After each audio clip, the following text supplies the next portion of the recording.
महाराष्ट्रामध्ये सीईटीत सगळ्यात मोठा घोटाळा झालाय, जिथे पैशांनी रिझल्ट विकत घेतल्या गेले आहेत. एवढं परखडपणे आणि अशा भाषेत बोलतोय की जणू काही मी आरोप लावतोय. तर I am saying with evidence, खूप क्लिअर कट एव्हिडन्स आहे की या सिस्टमला कॉम्प्रोमाइज केले गेले. पूर्णपणे डिटेल्ड मी तुम्हाला एक रिपोर्ट बनवलाय.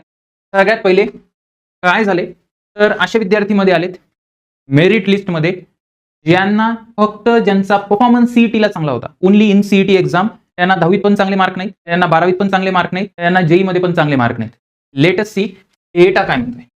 सगळ्यात पहिले एचएससी वर्सेस सीईटी ही फर्स्ट डिबेट आहे की जर सीईटीला चांगले पर्सेंटाईल असतील, सीईटीला जर टॉपर आहे महाराष्ट्रामधून, पूर्ण महाराष्ट्रामधून टॉपर आहे, तर याची संभावना खूप जास्त आहे, मोर दॅन 95 to 99% त्यांना बोर्डमध्ये पण मार्क्स चांगले असते.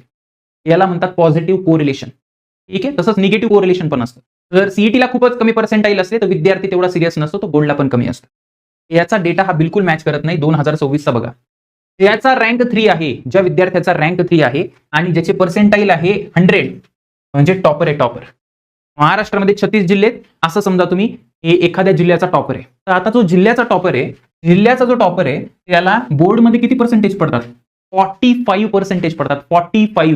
45% पडतात पीसीएम मध्ये, जेव्हा की फिजिक्स केमिस्ट्रीला तर 30 मार्क प्रॅक्टिकलचेच देतं कॉलेज, 20 मार्क मॅथ्सला सुद्धा मिळतात.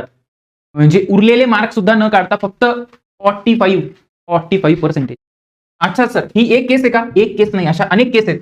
15 रँक, 13 नंतर 15चं बघा, सीईटी मध्ये टॉप, महाराष्ट्रामधून टॉप, एकदम भारी रिझल्ट, एकदम भारी रिझल्ट, हुशार विद्यार्थी, अगेन 45%. त्याला 59-58 एक वेळ मी समजू शकतो, ते पण समजायला नाही पाहिजे. 59-58 सुद्धा कमी आहे. बघा, विचार करा, तुम्ही टॉपर्स बद्दल बोलताय, टॉपर्स बद्दल बोलताय. Are you getting it? हे बघा 50%, 50%, 55%, 56%, असे पर्सेंटेज आणि यांचे रँक बघा. हे टॉप 100 वाले विद्यार्थी आहेत, टॉप 100. म्हणजे पूर्ण महाराष्ट्रामधून जर तुम्ही पहिले 100 विद्यार्थी काढले तर त्यांनी बोर्डमध्ये अशा गोष्टी केल्या आहेत आणि सीईटी मध्ये त्यांना खूप चांगले मार्क पडले.